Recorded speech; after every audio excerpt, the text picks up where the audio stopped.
Se calienta un conjunto de probetas iguales a la temperatura de austerización y se mantienen allí hasta que se transforman todas en austerita. Luego se enfrían bruscamente en baños de sales. Eso también es otra forma de enfriarlo. Dejan fundido a la temperatura deseada para mantener constante mientras dure el ensayo. Un metal fundido puede ser, por ejemplo, el mercurio. El material también puede ser aluminio o estaño. Entonces, como están calientes, pero no tan calientes como esto, se mantienen controlada la temperatura de enfriamiento, enfrían bruscamente, pero no al punto tal de llevármelo a la temperatura ambiente, y entonces puedo analizar el comportamiento que tiene el material. ¿Sí? A intervalos de tiempo determinados se sacan probetas de ese baño y se enfrían, ahora sí, bruscamente ya a temperatura ambiente. Luego se lo somete al microscopio para determinar cuánta austerita se ha formado con ello al principio y al final de la transformación. ¿Sí? Y con esas, digamos, con esas muestras se marcan cuándo comienza la transformación de ese material en austenita y en función del tiempo a temperatura corta. Esta es la manera de formar estas curvas de TID. Bueno, para determinación práctica de estas curvas de cada cero, ustedes siempre me ayuda. Se le está cortando, profe, no se le escucha. A ver si hay alguien que está entrando. No. Sí, profesor. Me dice que la conexión. ¿Se escucha? No, profe, ahí se le cortó. Sí, se le cortó mucho. Preguntó y se le escuchó todo entretenido. Minuto, a ver. Un segundo, ¿eh?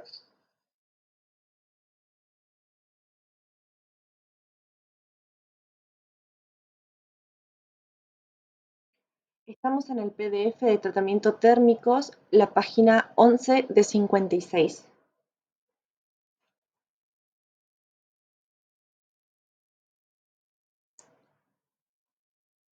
¿Alguna otra observación? Ah, no, es que tomo notas de voces. La cosa re pesada, dejarla a la chica. ¿Se escucha? ¿No? Se escucha, profe, se escucha. Ahí se le escucha Bueno. mejor, profe. Bien.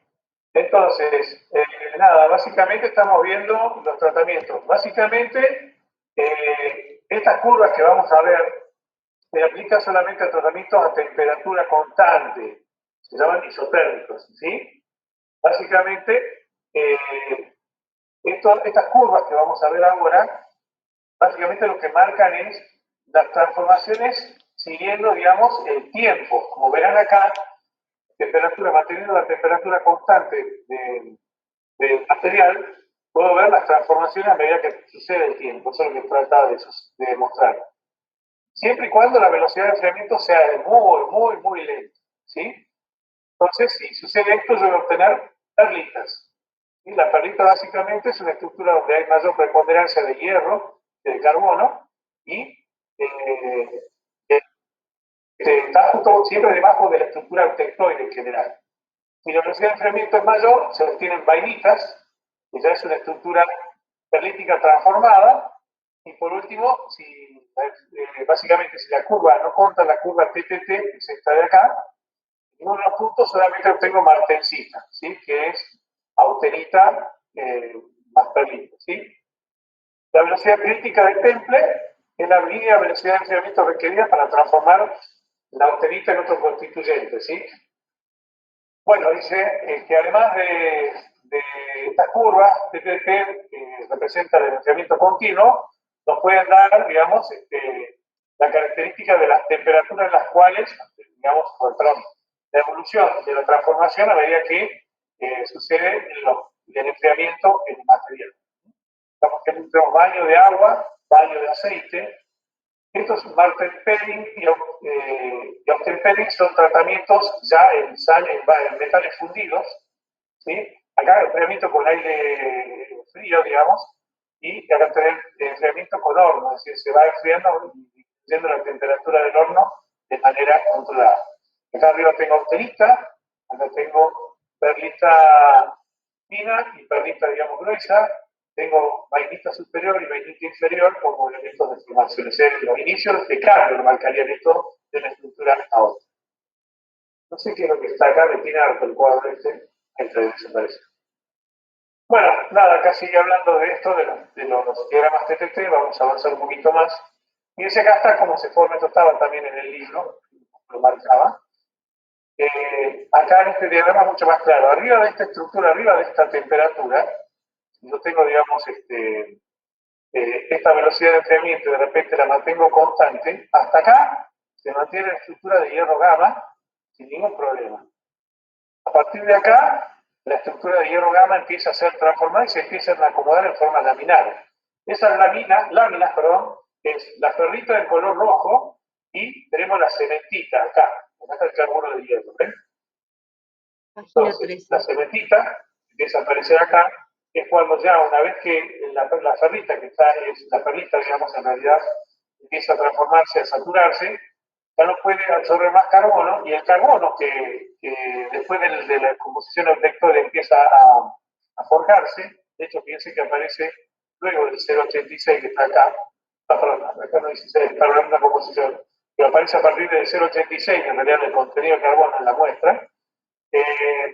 Las láminas de carbono se asocian con el hierro remanente formando láminas, ya no forman el componente globular que teníamos anteriormente. Y ahí es donde empiezan a aparecer esto que es sumamente duro, el carburo de hierro, ¿sí? O cementito. Bueno, nada, vamos a avanzar un poquito más. Acá hay las micrografías para que podamos ver a ver si me ve la no sé qué es este cuadro, ahí está, yo puedo ver. Perlita gruesa y perlita fina. Acá pueden ver la gruesa, que es la que está más bien separada, y más blanca si se quiere. Y la fina es prácticamente como un grafito que invade toda la imagen. ¿Se ven las fotos, no? ¿Se ven? Sí, sí, profe. Sí, profe. Bien. La Página vainita, acá está, tiene forma de agujas, no de láminas. La diferencia Vainita, es que página 16. tenemos como agujitas, ¿sí? Esa austerita, vainita, perdón, es una constitución de básicamente una microestructura que tiene bases de ferrita, es decir, de hierro puro, y cementita, que es carburo de hierro, ¿sí? Entonces, y la forma que tiene es de espinas o una aguja, ¿sí? Lo pueden ver bien claramente marcado como una flecha, y es eso lo que podemos apreciar en esa micrografía. Después otra estructura es la martensita, que también la hablamos hace rato, ya lo habíamos comentado y acá también está explicado. Bien, acá están los diagramas de transformación de hierro de enfriamiento continuo, ya no es isotérmico, sino va disminuyendo la temperatura, y esto ya también vimos cómo estaba descrito al principio. A ver si tenemos algo más. No, bueno, son diferentes comportamientos que tiene el acero al enfriarse, y sobre todo lo que se busca es esto: ¿dónde está la nariz perlítica? Es decir, la velocidad 21. crítica a partir de la cual empieza a suceder la transformación. Porque no siempre quiero templar, es decir, puedo llegar a querer calentar para homogeneizar la perlita y que no se me forme, por ejemplo, martensita, que es ya una composición donde, perdón, que sea todo martensita y que no se me forme, digamos, empieza a aparecer perlita. Entonces yo lo que trato de uniformizar por ahí la estructura. Si esa es mi idea de tratamiento, debo llegar a este punto y empezar a enfriar rápidamente para evitar la transformación. Si no, voy a caer, digamos, dentro de esta zona y voy a cambiar la constitución que deseo. Ahora, si mi propósito es realmente llegar a este punto, entonces ya sé que estas bandas son la zona de comportamiento, donde voy a tener esa transformación. Y si quiero hacerlo absolutamente todo perlítico, tendré que pasar esta zona y empezar a trabajar. Acá está el punto donde se inicia la transformación, ¿sí? Bueno, acá tenemos también los factores que intervienen sobre estas curvas. Página 23. Obviamente el contenido de carbono, básicamente la aleación, cuanto mayor contenido de carbono, más hacia la derecha, más lejos está del origen, las curvas de enfriamiento final e inicial de una transformación. Y hacia abajo las isotérmicas van a caer mucho más, digamos, en la transformación para el inicio y transformación al principio. Depende de los elementos aliantes también. hay elementos que, como el níquel y el tungsteno, que se llaman gamágenos, que ayudan, digamos, a correr, digamos, la estructura, digamos, que en realidad correr, ampliar el campo, es decir, el rango ese que tenemos de comienzo y final de transformación de la estructura, que son las dos curvas básicamente que tenemos acá, se separan entre sí. Esos son los gamágenos. Salfágenos, que pueden ser el cromo, molibdeno, que son elementos que procuran, digamos, que se usan mucho. Por ejemplo, el cromo se usa en el acero inoxidable, ¿sí? Y básicamente lo que hacen es subir la isoterma, es decir, donde comienza la temperatura de transformación a temperatura constante, la suban mucho más arriba. Los carburígenos, ¿no?, básicamente contienen carburos, entonces tienden a formar una transformación rápida de la austenita en vainilla, ¿sí? Después tenemos, bueno, que hay más explicación de este tema. Acá pueden ver el tamaño del grano. Dependiendo del tamaño que tenga el grano, básicamente va a ser diferente la forma de las curvas. Fíjense, en las transformaciones donde hay nucleación, es decir, formación de núcleos en el centro del material fundido y crecimiento, tienen la misma composición química, inicia más tarde, dice la transformación de austenita. En cambio, cuando hay un grano, digamos, que no tiene tanta nucleación y ha sido más bien una formación dendrítica, es decir, se enfrió desde el molde hacia adentro, por decirlo de alguna forma, en ese caso la transformación es mucho más rápida. Bueno, ahora tenemos también las curvas, vamos a avanzar un poquito más, estamos a la mitad si quieren. Bueno, acá tenemos, fíjense,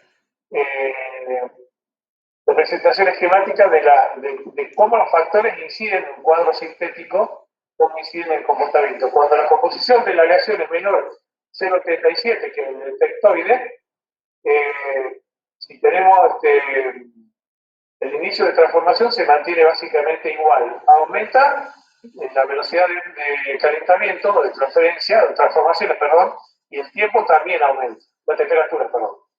En cambio, cuando el acero tiene mayor contenido de carbono, en este mismo cuadro, digamos, se corre más hacia la izquierda, en realidad no se mantiene más, se corre a la derecha o a la izquierda, aumenta la velocidad de transformación y la temperatura se mantiene sin inalterable, igual. Entonces, esto es una curva que representa, de acuerdo al elemento aliante o a la constitución de carbono, cómo inciden los factores. Bueno, acá está la templabilidad, que hablábamos que era la formación justamente de austenita, digamos, ¿sí? Acá habla de los hiperotectoides aliados, es muy específico, digamos, como para que abordemos. Pero, nada, yo quería mostrarle acá está, ¿ven? La austenita, cuando se forma, depende. Si hay un enfriamiento muy lento, puede pasar de austenita a perlita más, hierro alfa protectoide, y luego se transforma en perlita gruesa y perlita fina. Si tiene un enfriamiento moderado, se va a transformar en vainita. Y va a tener, obviamente, una transformación de vainita superior si lo hago a mayor temperatura y a menor temperatura una vainita inferior. Y si tengo un rápido enfriamiento, se va a transformar todo en mantencita, con lo cual lo vuelvo a recalentar y tengo mantencita atemperada. Los tipos de temple pueden ser continuos. 33. ¿Sí? Se aplica para los hiperotectoides, recuerden que son arriba del 0,86% de carbono. Si lo calienta a 50 grados por encima de la temperatura crítica superior, es decir, depende siempre de la cantidad de carbono, y ahora les voy a mostrar por qué depende. Pero supongamos que es el otectoide, 0,86, que es 721, entonces 50 grados me quedaría 771. O sea, lo caliento hasta 771 y después se lo enfría de acuerdo al medio que haga falta, ¿sí? Puede ser agua, aceite o metal fundido, o sales también. En cambio, si quiero una optimización incompleta, voy a calentar por debajo de AC1, que es la temperatura de inicio de la transformación, ¿sí?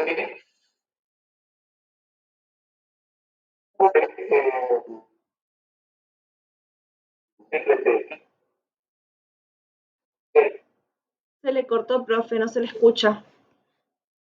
No, presidente. Ahora, tener un minuto, un segundo, Cerrar.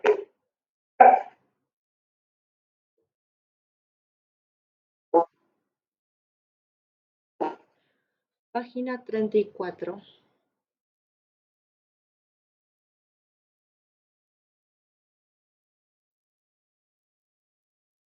Si está hablando, profe, no se le escucha nada.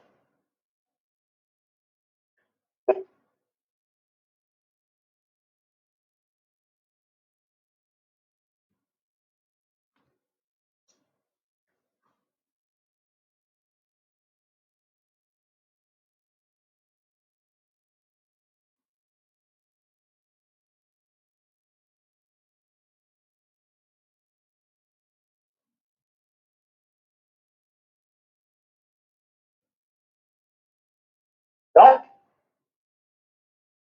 No se le escucha, profe.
A mí sí.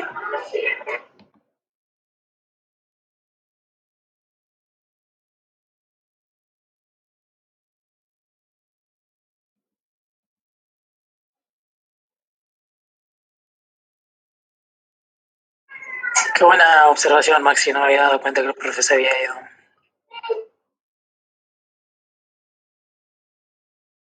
Bien, perfecto.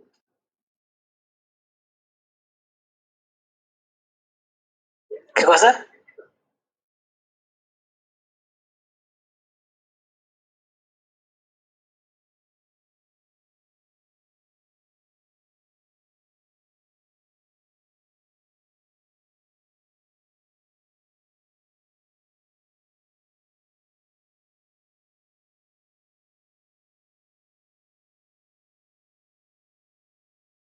Por un momento parecía que volvió, pero ahora es como que se fue de nuevo. Amagó. Dijo, ¿va a dar la clase? No, mejor no.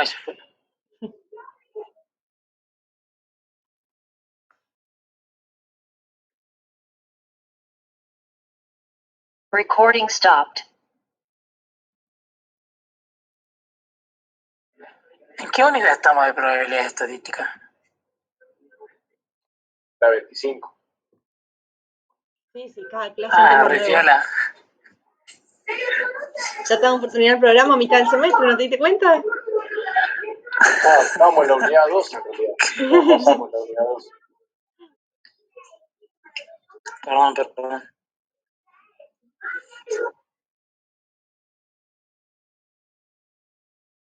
Coincidimos en que Paola debería dar esa materia, ¿no? Más bonito.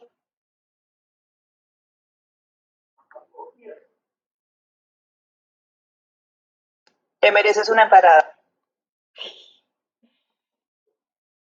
Una docena de Pastelito. este muchito, amiga. Unos alfajorcitos bañados en chocolate. Cállate. Una milanesa napolitana, no.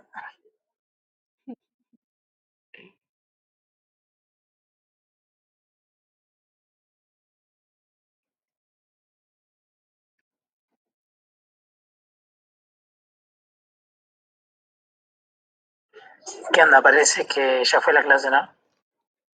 No sé, a mí no sé si se actualizó algo de la compu o qué, pero no me deja grabar como siempre grababa con el Windows G, o sea, con el botón de inicio y la G. Y ahora estoy probando con un online, pero no sé. Qué raro. Sí, ¿Pero no, vos grabás directamente desde el Zoom o tenés un programa aparte para grabar? No sé, con probabilidad. hay varios programas para grabar y después si tenés Windows, ¿viste? Por ahí si les interesa a ustedes, eh, pueden apretar Windows más G y, y ahí pueden grabar. Pero no sé si se habrá actualizado algún nuevo término y condiciones que no deja grabar ahora. ¿Se escucha ahí o no se escucha, chicos? Sí, Se profe, escucha, se lo profe. escucha. Se escucha más claro. Vamos a terminar dos cosas. Primero, estoy terminando de pegar acá en la pared para mostrar el final. El diagrama de Diego Carbón, que el último grupo presencial hizo y lo dejó para que lo tengamos cuando diéramos clase. No nos tengo la oportunidad, pero bueno, ahí está. Después se lo muestro. Vamos a volver a terminar con esto de tratamientos térmicos.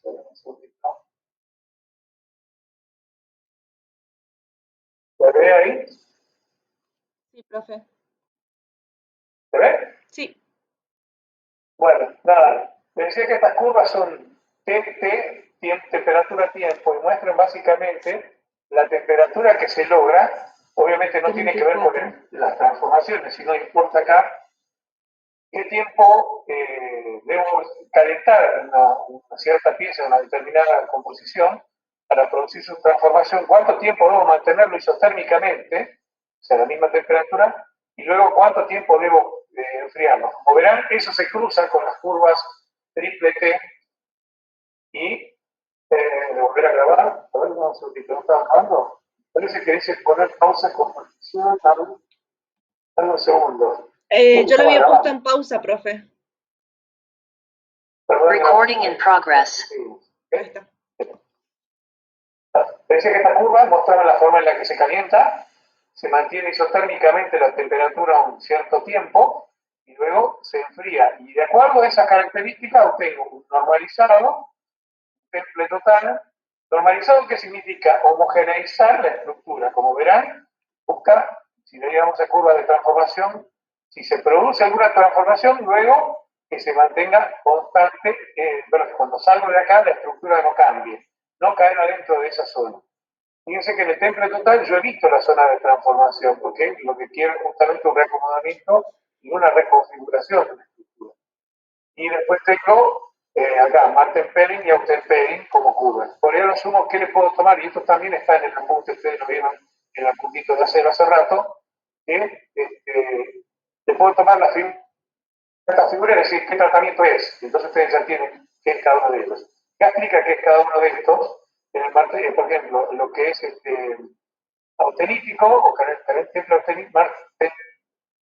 Martin Pelling, se calienta a temperatura de austenización, se la mantiene un tiempo y luego se pone la austerista y cuando se la enfría se lo hacen baños de sales, manteniendo todo el tiempo la temperatura constante encima de la formación de martensitas, ¿sí? En el martensítico superior. En el Austen-Pelling es similar al anterior, pero la diferencia es que el tiempo de enfriamiento de sales será suficiente para que pase las curvas de austerita y se transforme en vainilla. El temple superficial se calienta rápidamente el material, superficialmente, no se busca calentar toda la pieza, sino solamente la capa exterior, con cierta profundidad de la capa exterior, y a partir de allí, obviamente, se produce la transformación austerítica y a continuación rápidamente se enfría. Esto es por ahí lo que uno ve a veces cuando uno habla de forja, ¿no? ¿Recuerden? Recién me preguntaba qué era la forja. Yo, por ejemplo, una espada la puedo forjar. ¿Qué es lo que hago? La caliento superficialmente, la golpeo, carga mecánica, y la enfrío. ¿Sí? Ese sería, por ejemplo, un forjado. ¿Ok? Entonces, rápidamente ahí, yo con una carga mecánica lo que hago es darle obviamente una forma, una sección, un tamaño, pero además la característica externa de la superficie va a ser sumamente dura. El núcleo se va a mantener inestable, con lo cual va a ser más blando para soportar, por ejemplo, rozamientos, ¿no? Después tenemos estamos, profe, ahí lo entendí. Estamos, ¿se gracias. entendió, no? Al derecho, básicamente. O sea, Sí. Yo pensé que solo tenía que ver con un tema de temperatura. No 35. captaba cuál era la diferencia entre un temple y Recocido. forjado. Pero ahora entendí que forjado tenés la carga la mecánica. Siempre la carga mecánica tiene que estar, si no, no hay forma. ¿Ok? El recocido es calentar el material hasta una determinada temperatura, en cierto tiempo, y luego enfriarlo muy suavemente. Esto lo que busca básicamente es suprimir las tensiones que el propio temple genera. Piensa el temple, yo lo caliento, lo mantengo un tiempo caliente y rápidamente lo enfrío. Entonces, como que la estructura se acomodó violentamente, pero quedó como tensionada internamente. Entonces, para aliviar tensiones, después, generalmente, si quiero que la pieza me dure un tiempo prolongado, salvo que necesite que quede solamente templada, lo cual es muy raro, en general siempre se hace temple y además recocido. Entonces, en el recocido, lo que busco es eliminar tensiones. Fíjense que el normalizado puede ser una forma de recocido, otra forma de recocido total, y otra es esferoidización, que ¿qué significa? Terminillas, agujas de estructuras duras, busco de suavizarlas y hacerlas más bien redondeadas, ¿sí? Esa es la esferoidización que llaman ahí. Después tenemos 3 etapas para lo que es el recocido. Calentamiento hasta la temperatura, mantenerlo, tiempo conveniente, y luego un enfriamiento lento hasta que se logre la temperatura ambiente. En el caso de las aleaciones de hierro-carbono, ya vimos que puede haber el normalizado, que básicamente el acero tiene una estructura elíptica con tamaños grandes y irregulares. Lo que se busca es básicamente dar un tamaño uniforme y más regular o más redondeadito. ¿Sí? Ponga aquí una curva de cómo se pasa por esa zona de enfriamiento para lograr el normalizado del recocido total. Voy a hablar de cada uno de ellos, que es, ¿sí? Esto también está en el apunte, lo pueden estudiar tranquilamente en el apunte, el recocido total y la globalización está. Básicamente, ¿cuál es la finalidad? En el caso de recocido total, es, obviamente, eliminar la perlita gruesa. ¿Sí? Obtener todo con perlita gruesa y no fina. Porque cuando tengo perlita fina, tengo la posibilidad de muchas microfisuras o microtensiones que pueden comprometer al material internamente. En el caso de la globalización es esferoidizar, digamos, hacer en forma redondeada la perlita dura y gruesa. ¿Por qué? Porque la estructura redondeada no presenta acumulación de tensiones. Entonces, básicamente, se puede mecanizar mucho más rápido y sigue siendo muy duro, pero básicamente mucho más útil y más maquinable. En el caso del revenido, básicamente elimina la fragilidad que usa el temple y lo que hace básicamente es buscar, digamos, que el acero se ablande un poquito más, pero que no quede tan frágil, ¿no? Se ablanda un poquito, pero no queda tan frágil. Bueno, y acá están los termoquímicos que hablamos, que involucra, digamos, el uso de algunos elementos para incorporar en la superficie de manera tal que penetren en una cierta profundidad y no forman parte constitutiva ni del núcleo del acero, de la pieza, ni siquiera del propio acero exterior, solo que por difusión, al ser partículas de tamaño mucho más chico o átomos mucho más chicos que los del hierro y el carbono, se meten en la estructura cristalina, sobre todo, ya le digo, de la capa exterior y hasta una cierta profundidad, y a partir de ahí cambian la constitución del mismo. Por ejemplo, tenemos la cementación y carbonituración. ¿Alguien quiere entrar? ¿Se escucha, no? ¿Se escucha? Sí, profe, Sí, se escucha. Bueno, la cementación y carbonituración básicamente se usa cianuro, sales de cianuro, que se ponen en un recipiente atrás, donde por ejemplo yo lo vi eso como comentaba en las cajas de Transax, se llamaba la empresa, que hacía, digamos, las cajas de cambio para las diferentes finales de todo el mundo, y lo que hacían era meter en un horno, digamos, de tratamiento térmico, 2 o 3 bandejas de engranajes, y en el fondo se ponía era como una latita donde había cianuro, sales de cianuro, ¿sí? Cianuro sódico, básicamente.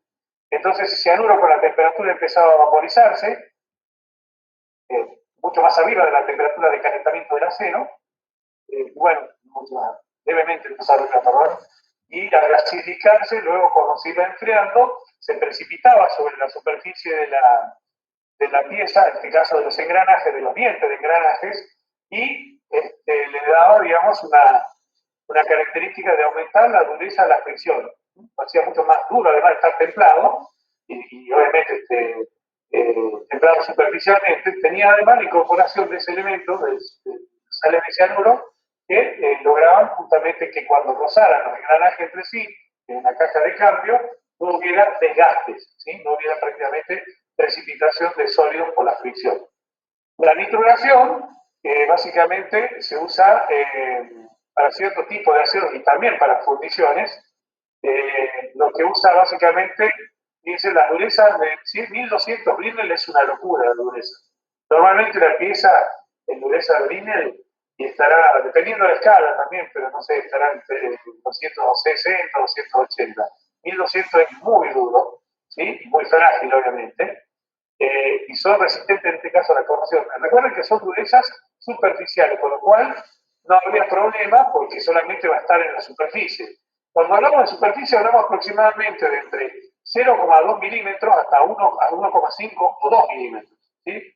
2 décimas de milímetro hasta 2 milímetros de profundidad.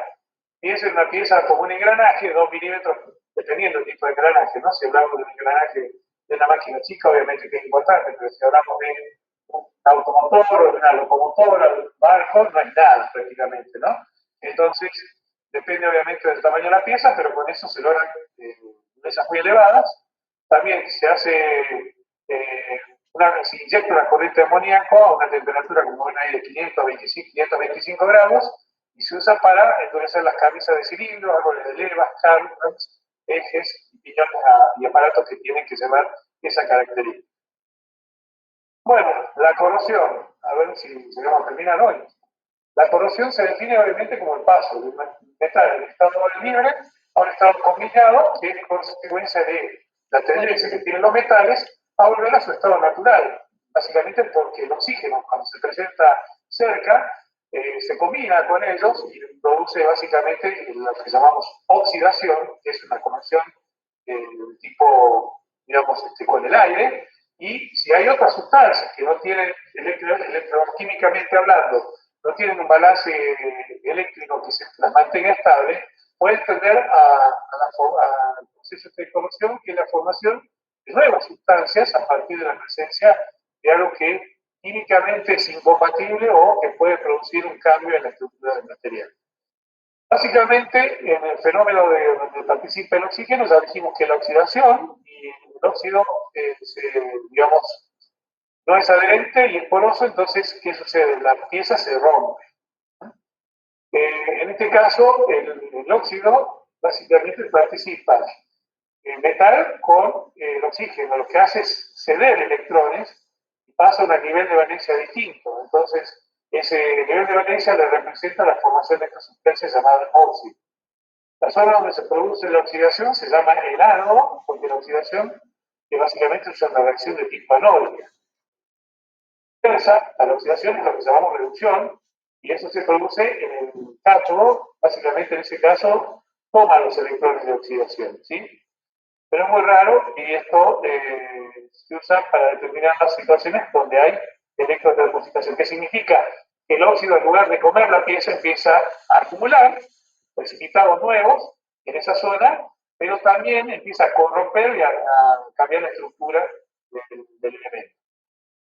Bueno, acá está la celda electroquímica, es cuando dos metales, a través del líquido conductor, producen la conducción de corriente eléctrica, ¿sí? Esa celda electroquímica tiene básicamente dos situaciones. Se pueden perder electrones, dijimos que la oxidación puede reducirse, ganar electrones, con lo que da lugar a dos procesos. Ya vimos la electrodepositación, que ya lo comentamos, o la corrosión electroquímica.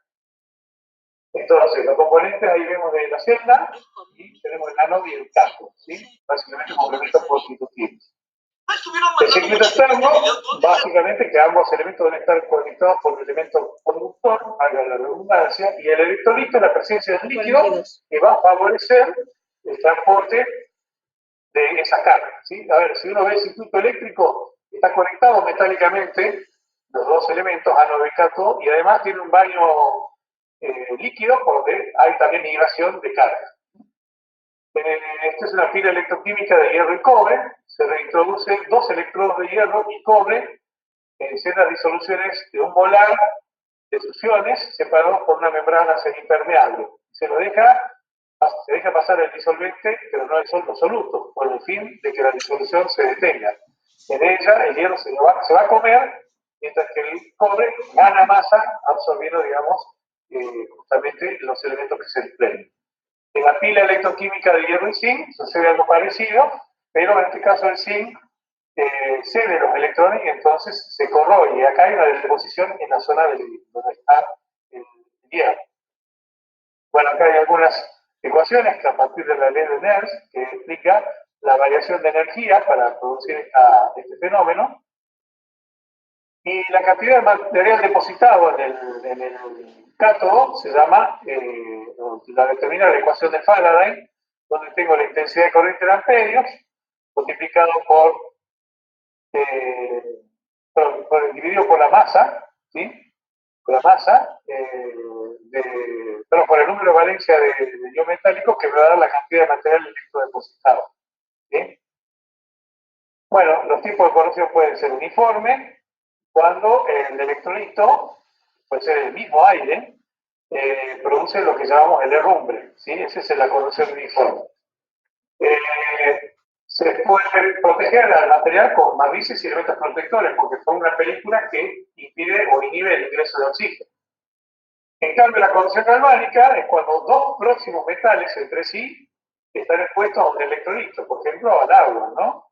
Entre otros. Esa es la misma unidad del agua condensada. En este caso se produce básicamente una corrosión por circulación de corrientes galvánicas.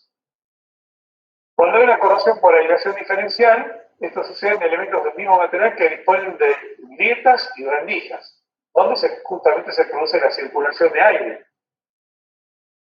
Entonces esas zonas están básicamente totalmente deterioradas. Picaduras o picking también es una forma de, en caso parecido al anterior, cuando en lugar de haber zonas así aireadas o con rejillas, digamos, tenemos elementos expuestos en materiales muy pulidos, por ejemplo, se pule al punto tal que se ven los bordes de granos. Entonces se produce o en la unión de granos, en alguna imperfección de un grano, empiezan a aparecer puntitos de corrosión, por ejemplo, en los rodamientos, y ahí se producen justamente estas picaduras o picking, ese es el nombre en inglés. La intergranular, bueno, esto sí ya dentro de los granos, a nivel del núcleo del material, donde se forma justamente un segundo precipitado, una segunda fase que produce justamente a través de la circulación de corriente la migración de cargas. Cuando hay corrosión por tensiones, es justamente tensiones mecánicas que pueden producir deformaciones diferentes en situaciones distintas de la pieza y producen microgrietas donde en su interior se mete el oxígeno. Bueno, acá están cómo producir las protecciones, hay inhibidores, decimos que podemos colocar elementos para recubrir, vamos a hacer también protección catódica, que es lo que se usa en el petróleo, colocar cada cierta distancia, lo que llamamos un hierro ánodo de sacrificio para justamente lograr que en lugar de que se deteriore el CAN, en este caso el gasoducto o oleoducto, se deteriore más bien el cátodo. Y ese cátodo se va comiendo. Lo mismo tienen ustedes en sus termotanques, seguro tienen un termotanque en su casa, que tienen un cátodo de cadmio, que en lugar de comerse la chapa de acero que constituye el termotanque, porque está justamente sumergida en agua, a través de las microcorrientes galvánicas se produce la destrucción de ese cátodo, en teoría todos los años hay que cambiarlo. ¿Alguien lo cambia en casa? Uno cambia, no, profe. Pero yo sabía que también los radiadores de los autos lo traen. El cambio de metales, por ejemplo, aluminio, la tapa y demás. habría que protegerlo para evitar justamente el contacto mental. Pero en el termotanque todos los años deberían cambiar. Bueno, hay dos teorías. Uno que dice que no la toques nunca hasta que se pinche el termotanque, después lo siguen, lo reparan. Y la otra es cambiarle todos los años, que ahí te dura más. Yo probé las dos y las dos duran lo mismo. Pero bueno, sí, la es real que se come el cátodo. Eso sí, uno lo saca. No sé si no tengo ninguno, creo que los tiré todos. Parece ¿saben qué parece? El cátodo es perfectamente cilíndrico y muy liso. El cable es de color gris, digamos, gris aluminio. Uno lo mete y queda perfecto, ¿no? Cuando lo saca, parece una formación de arrecife, ¿vieron? Un coral, así todo totalmente oxidado, comido y no hay nada, de diámetro que más o menos una pulgada, desapareció y quedó la varilla de acero que va al medio, y le da rigidez mecánica, queda todo, parece un coral, así, uno saca y exactamente ese es el óxido. Esa es la sensación o la textura que tiene el cátodo cuando termina de ser comido, ¿sí? Bueno, acá como, bueno, elegir apropiadamente los materiales, sobre todo, por ejemplo, en centrales atómicas, hay que evitar a toda costa la corrosión porque puede ser motivo de una pérdida de propiedades como la resistencia a la tracción o la deformación que puede tener un acero y entonces implica un accidente o una situación grave, ¿sí? En el caso de la oxidación, bueno, ya lo vimos, se refiere a la mezcla de oxígeno con el material metálico, ¿sí? Pero hay diferentes elementos oxidables como el magnesio, el aluminio y el hierro.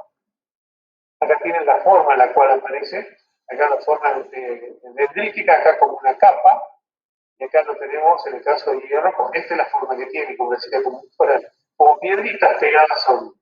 En este caso, la pequeña varilla de acero que viene del centro del jato.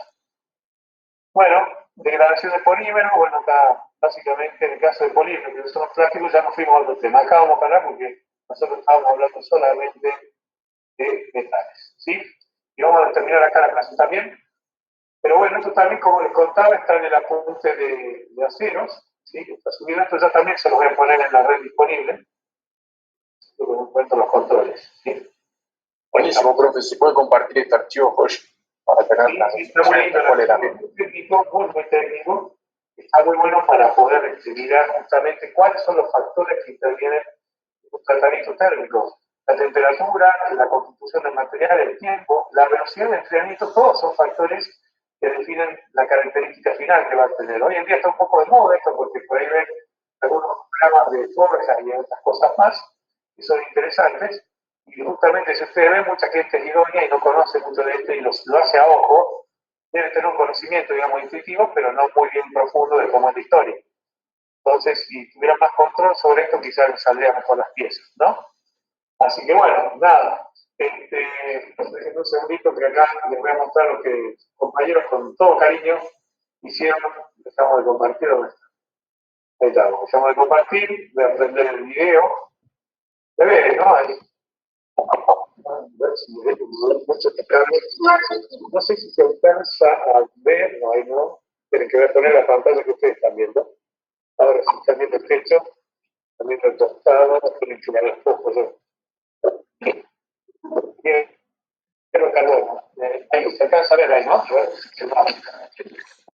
un par de líneas, profe, pero no se entiende nada de lo que está escrito. Sí, sí, pero bueno, yo voy a hacer por un poquito, no es el que por mi plata al computador.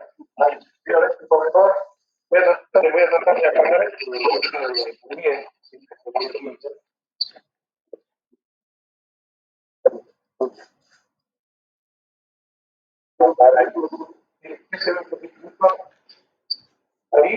Ahí se ve algo, ¿no?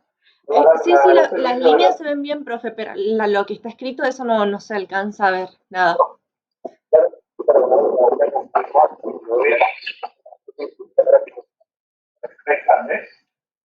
Ellos bloquearon esto y ya lo presentaron en un trabajo práctico en clase. Acá está lo que yo les comentaba, el punto técnico ahí abajo, ¿ven?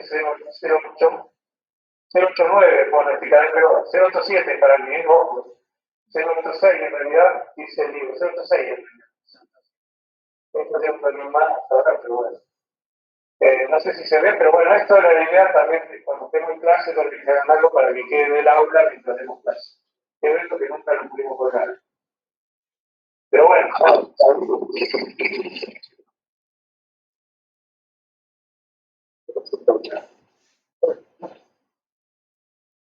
pero bueno, la próxima clase, ahí le mandé un mensaje de que estaba cortado el audio a Aníbal para que me permita tener un turno allá en el laboratorio y darle las clases de ahí. Quedó muy arriba. ¿Sí? Creo, no sé. Bueno. Profe, una consulta. Con respecto al diagrama del acero, el que usted compartió, creo que fue la clase anterior, ¿ese es el que estaba bien con respecto a los valores de temperatura que eran 721 y el 0,8? Y ahora te lo muestro en el campo, está, ¿eh? Dame un segundito. Está en el campo. Un minuto que se vea todo para poder tener más ancho de programa en el sistema. A ver si el viernes que viene te hablar de la fecha. Sí, la semana que viene haríamos un repaso previo al parcial, ¿verdad? Sí, deberíamos hacer un repasito. Obviamente le voy a liberar el práctico ahora para que pueda hacer el TP3, ¿sí? ¿Ves? Que no parece que no puedo cargar. Ahí está. A ver, de paso, yo lo único que le voy a hacer es, calculo que le voy a presentar una guía, como hice el año pasado, por detectados cambios en la red. No me dejen entrar. Nada, le preparaba una guía de los temas y dónde podían encontrarlos. Después, mucho más repaso es. No le tengan miedo al parcial. Aparte, ¿saben qué? De nuevo, ustedes corren con ventaja, tienen la posibilidad de tener libros, todo a mano. Los chicos que rendían presencial eran sin nada en la mano. Además, les pedía que cerraran el celular y todo. Así que tienen bastante ventaja después. Así que no se tiene que asustar tanto. Denme un segundito. ¿Me deja entrar? No, me dice que no, que detectó un cambio en la red. Antes de empezar la clase con ustedes estaba en mantenimiento el sitio. No sé si es problema mío. Más. No, sí, a mí también me figuraba igual. Sí. No, ahora me dice que no. No para. Por ahí a veces el navegador, profe. A mí, por ejemplo, yo quise entrar en el navegador y no me dejó, pero desde la aplicación sí me dejó entrar al aula hoy. Claro, yo tengo el celular, transmito desde el PC, entonces, bueno, ahí no, la aplicación no funciona, digamos. Pero sí es cierto que el navegador, por ejemplo, para los exámenes yo no puedo entrar a ver las notas ni nada, ni si tengo llamado de examen en el Chrome, tengo que entrar en otro que es Mozilla o algo así. Sí, Mozilla Firefox. A ver si me ven si puedo entrar en Mozilla, acá lo tengo. Pero Mozilla no quiere abrir ahora porque tengo la cámara prendida. Ahí está abriendo lentamente. Tenemos problemas, me dice, qué lindo. Bueno, nada, está en el apunte, lo podemos mirar en la clase que viene si quieren. Y les libero el práctico, calculo que mañana, ¿sí? Si pueden trabajarlo, y también veo si puedo tener tiempo para corregirlo. Alguno me quedó todavía colgado del 2, ya lo voy a corregir. Y traten, chicos, por favor, de subirlo al campo y de cumplir con la fecha. Después realmente es complejo. A mí se me complicó con ustedes normal, digamos, una fecha normal, y hay algunos que tienen consultas con la nota y todo lo demás, pero el tema es que cumplan con la fecha y dentro del campo. En los mails no los voy a corregir porque el lugar normal es el campus, tiene que quedar ahí. Digo, para que quede evidencia ante la institución de que ustedes y yo, ambos trabajamos, ambas partes trabajamos, no es como todo queda en mi casilla de mail y bueno, se tiene que crear la nota o no. Profe, pasa que con todos los profesores, si le escribimos por el aula no nos responden por el correo. Entonces, como que siempre estamos ahí en dónde mandamos. A veces al mismo profesor se lo mandamos en correo y en el aula para ver cuál contesta primero. No, yo dije, en mi materia es en el aula, suban los trabajos al aula. Sí, eso, ¿sí? Que suban al aula, para mí es la manera formal que dispuso la institución entre esta pandemia de que nos comuniquemos y debe quedar de esa forma. ¿Sí? Nada. Yo sé que también a veces cuesta por el tema de la y todo lo demás, pero es observaciones para tener en cuenta en el TP que viene, ¿no? Sí, sí. Justifiquen todas las respuestas, así escribir lo mismo. De nuevo, ¿cuál es mi idea? Que ustedes produzcan algo escrito, chicos, que si no es copiar, pegar o todo automático, por ustedes yo no sé si pasó, ¿entiendes? Por eso muchas veces algunos, y por ejemplo me cuestionaron, me dieron los cuestionamientos, dirán, no, pero si yo hice bien una parte y la otra no me daba la opción. Tiene que ser coherente, ¿sí? Deben machear las dos partes. Esa es la finalidad que yo les pido cuando les pido un práctico. Lo que escriban, más allá del punto 2, 4 y 8 que vea problema claramente en el TP2, era de que coincidan, digamos, que no haya incoherencias. La incoherencia generalmente no estaba en estos dos puntos que marcaban la mayoría, puede haber una equivocación, lo voy a revisar, pero en realidad la mayoría, si no habría consistencia en el punto donde aparte del 2.4 y el punto 8, que no los tuve en cuenta, de acuerdo a los otros puntos, ahí es donde le bajaba el puntaje, ¿sí? Pero bueno, lo que quiero es que sean coherentes en uno y en otro. Si le hago formulario y si después sube la justificación, que los dos coinciden. Y que no me impriman el formulario, no me manden la impresión del formulario. Quiero que lo escriban, que hagan un trabajo manual, por lo menos en algo, porque la verdad que esta pandemia nos acostumbró mucho a esto, a la pantalla, al copy-paste, a mí no me convence. Pero bueno, es lo que tenemos, ¿sí? Por eso les pido escrito, ¿sí? No les pido por otra razón, para que ustedes produzcan algo manualmente, ¿sí? Desde su conocimiento, desde algo que estén copiando, pero por lo menos lo escriban, ¿sí? ¿Entienden? Sí, sí, profe. Bueno, vamos a ir ahora a la asistencia, ¿sí? Así terminamos hoy día y vemos el viernes que viene con un texto. Profe, Te escucho. profe, una consulta. Yo lo había subido el primer trabajo práctico, creo que al campus, y me dijo que no podía abrir el archivo y que se lo envié por mail. Se lo mandé, pero todavía no me corrigió Acosta. Acosta, sí, puede ser, capaz que el tuyo era UDT